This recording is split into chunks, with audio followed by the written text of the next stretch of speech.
Hello, हाय, नमस्कार। ये है एपिसोड 8 सटायर के ठाठ के साथ। तो चलिए शो की शुरुआत करते हैं। सबसे पहले आपसे एक सवाल करते हैं। जब आपका चालान होता है, तो सबसे पहले आप क्या करते हैं? देखिए, सच बोलिएगा, जुगाड़ का इंतज़ाम करते हैं ना, उसके बाद कहीं जाकर के रोना-धोना करते हैं। मगर मैं कहूँ कि एक व्यक्ति को जब उसकी खुद की गाड़ी का चालान आया, तो वो खुश हो गया। ये खबर है गजब के प्रदेश उत्तर प्रदेश की, क्योंकि यहाँ पर ये ऐसी अजीबो-गरीब हरकतें होती हैं।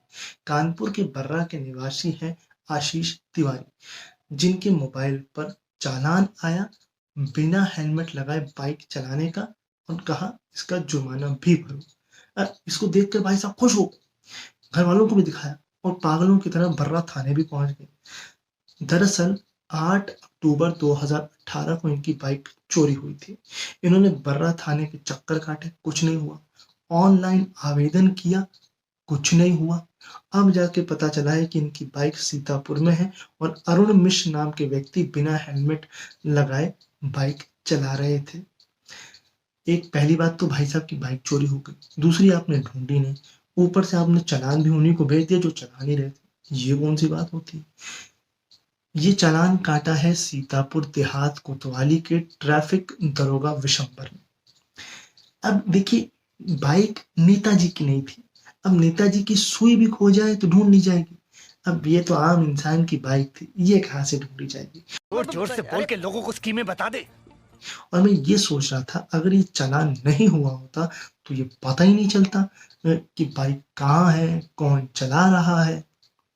अब जब इस देश के अंदर मोबाइल के IMEI नंबर, जो कि ट्रेसेबल है, जब फ़ोन नहीं ट्रेस किए जा सकते, डिजिटल इंडिया है, तब भी नहीं होता, तो ये बाइक तो अनट्रेसेबल थी। ये कहाँ से ट्रेस हो जाती? अगली खबर की तरफ चलते हैं। और हमें पता है कि इस वक़्त देश में कोरोना से बहुत ज़्यादा मौतें हो रही हैं। दूसरी भयंकर डिज़ीज़ेज़ से भी हो रही हैं, एक्सीडेंट से भी हो रही हैं। पर मैं आपसे कहूँ कि कोई हॉर्न से मर गया हो, ऐसा हो गया है। बिहार के गया के रोहतास में एक महिला अपने बेटे के साथ बाइक पर ऑफिस जा रही थी। पीछे से एक टेम्पो चीख पड़ा, मेरा मतलब है उसने बड़ी तेज हॉर्न बजाया। महिला घबरा गई, गिर गई, उसके मौके पर ही मौत हो गई। मतलब हॉर्न का काम लोगों को ये बताना है कि हम पीछे हैं, कि लोगों को डराना है कि हम ये पीछे हैं। खैर, अगली खबर की तरफ चलते हैं। और ये खबर देखकर मुझे ये समझ नहीं आता है कि देश में व्यवस्था है या अव्यवस्था है। ये खबर है लखनऊ के DRDO हॉस्पिटल की। इसे बड़ी तेजी से बनाया गया है। राजनाथ सिंह ने बड़ी मेहनत से, बड़ी तेजी से इसे बनवाया है और योगी आदित्यनाथ ने इसका उद्घाटन किया है। 505 बेड का ये हॉस्पिटल है। बट हकीकत क्या है वो जान लीजिए। यहाँ पर एक महिला अपने पिता को लेकर के पहुंची। उन्होंने कहा ये 61 साल के हैं, इनके फेफड़ों में बहुत ज़्यादा इन्फेक्शन हो गया है, इन्हें भर्ती कर लीजिए। सामने से जवाब आता है कि आप कोविड कंट्रोल रूम में फ़ोन मिलाइए, पहले रेफर कराइए, फिर हम इनको भर्ती करेंगे। नहीं मतलब, यहाँ इंसान मर रहा है, उन्होंने रेफर खेलना है। मैं ड्रीम 11 का रेफर दूं कि क्रेडिट कार्ड, ये बता दीजिए। और ये आलम तब है जिस वक्त 123 ICU के बेड और 85 ऑक्सीजन जनरल वार्ड के बेड खाली पड़े थे। स्कीम क्या तैयार की गई थी वो भी जान लीजिए। बुधवार से लेकर के फ्राइडे तक 250 मरीजों को भर्ती करना है, 150 ICU में और 100 को जनरल ऑक्सीजन वार्ड में। हकीकत क्या है? बुधवार रात तक सिर्फ 11 पेशेंट, थर्सडे दोपहर 1 बजे तक 22 पेशेंट, थर्सडे शाम 6 बजे तक सिर्फ 42 पेशेंट को ही भर्ती किया गया। इसमें से 26 ICU में, एक वेंटिलेटर पर और 15 जनरल ऑक्सीजन वार्ड। ये तो आधे के आधे भी नहीं है। मतलब कितनी तेजी से कंट्रोल रूम लोगों को रेफर कर रहा है, समझ सकते हैं आप। अब जब व्यवस्थाओं का ये हाल है, तो अव्यवस्थाओं का क्या होगा, ये आप समझ सकते हैं। अगर आप ट्विटर पर कंटेंट क्रिएटर हैं, तो अब आपको पैसे मिल सकते हैं। जैसे ज्वाइन बटन होता है यूट्यूब में, स्पॉन्सरशिप पोस्ट होती है इंस्टाग्राम पर, वैसे ही ट्विटर ने टिप जार नाम की एक सर्विस शुरू करी है, जिसमें लोग अब पैसे डोनेट कर सकते हैं, या कहते हैं एक अमाउंट होता है जो कि सपोर्ट करने के लिए, सपोर्ट मनी जो है वो अपने कंटेंट क्रिएटर्स को दे सकते हैं। कैच ये है कि जो लोग सिर्फ इंग्लिश में ट्विटर का इस्तेमाल करते हैं, ये उनके लिए। मतलब कहना क्या चाहते हो? बाकी देशों की भाषाएं बेकार है, भारत की भाषा बेकार है, कंगना दीदी, सॉरी वो तो है ही। अगली खबर की तरफ। चलते हैं, ये खबर आ रही है मध्य प्रदेश के ग्वालियर से। यहाँ पर एक नर्स ने एक कोविड पेशेंट को कहा, तुम कुछ दिन की मेहमान हो। नहीं आपने इनकी कुंडली बनाई थी, इनका भविष्य देखा था, या आपने कोई गहरी साजिश की है। जो कोविड पेशेंट है उनका नाम है वंदना श्रीवास्तव, और जो नर्स है उसका नाम है चंद्रा बघेल। ये खबर है 24 अप्रैल शुक्रवार की। जब नर्स इंजेक्शन लगा रही थी तब उसने ये बात कोविड पेशेंट को बोली, और शनिवार को दोपहर 2:30 बजे उस महिला की मौत भी हो गई। मृतका की बेटी वृतिका ने कहा है कि हमने अपने पिताजी को भी यहीं एडमिट कराया था 14 अप्रैल को। 28 अप्रैल को उन्हें ये कहते हुए डिस्चार्ज कर दिया कि ये कोरोना संक्रमण से अब ठीक हो चुके हैं, इन्हें सिर्फ न्यूरोलॉजिस्ट की जरूरत है। घर ले जाने के ठीक आधे घंटे बाद उनकी भी मौत हो गई। इन दोनों पर परिवार वाले 6.5 लाख खर्च कर चुके हैं। फिलहाल हंगामा देखते हुए हॉस्पिटल प्रशासन ने वो 6.5 लाख चेक के माध्यम से लौटा दिए। तो मुझे आप एक बात बताइए, क्या ये 6.5 लाख रुपए से वो अपने माँ बाप को वापस ला सकती है, या ये मुंह बंद करने के लिए दिए गए? खैर, अगली खबर हमें ये बताती है कि इस देश के अंदर गरीब और मिडिल क्लास या कोई भी, इसकी कोई वैल्यू नहीं है।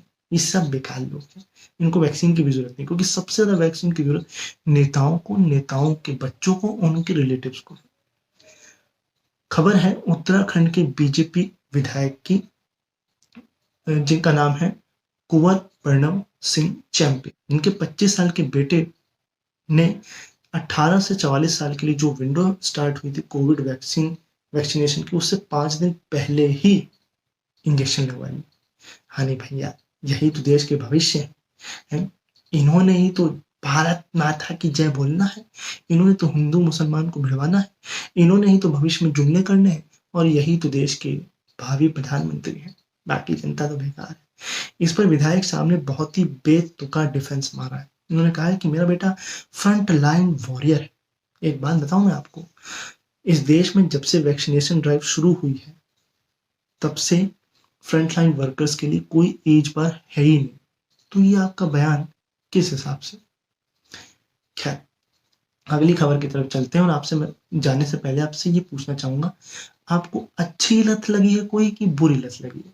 क्योंकि अमेरिका की एक पेटी नाम की महिला है 39 साल की, इनको बच्चे पैदा करने की लत लगी है। 16 बच्चे पैदा कर चुके हैं। जब इनका 16वां बच्चा हुआ तब कुछ कॉम्प्लिकेशंस हो गए, डॉक्टर ने कहा हमको बचा नहीं पाएंगे, बट इनको बचा लिया गया। तो उन्होंने कहा मेरा बच्चा क्या है जीवन, तो मैं फिर से अपने शौक को पूरा करूंगी। ये 17वें बच्चे के जन्म के लिए जुट गई हैं। इनके पति हैं 38 साल के कार्लोस, और इनके परिवार में ये चलन है कि हर बच्चे का नाम सी से रखा जाए। उस नाम में भी कमी हो गई, तो कुछ लोग इनको जरा सजेशन दें सी नाम की, और साथ ही साथ जो है ये भी सजेशन दें कि भैया कुछ और काम भी कर ले। अगली खबर हमें ये बताती है कि हमारे देश से ज्यादा जिम्मेदार लोग तो विदेशों में। अब इटली में एक नर्स ने एक कोविड महिला को एक साथ कोविड की 6 डोज लगा दी। इसके बाद उसने गलती भी मानी, उसको अपनी गलती का रियलाइजेशन भी हुआ, और हॉस्पिटल प्रशासन ने 24 घंटे के लिए उस महिला को ऑब्जर्वेशन में भी रखा। अगर ये इंडिया में होता ना, तो पहले तो आरोप की बॉल बनाई जाती और उसे इधर उधर फेंका जाता। उसके बाद जो पेशेंट 24 घंटे तो छोड़िए, 24 सेकंड में नहीं रखा जाता, कहता निकला यहाँ से, तुम खुद ही देख लो, हम नहीं जानते, हमने कर दिया। और तीसरा एक टेप रिकॉर्डर शुरू हो जाता, हमने जांच के आदेश दे दिए।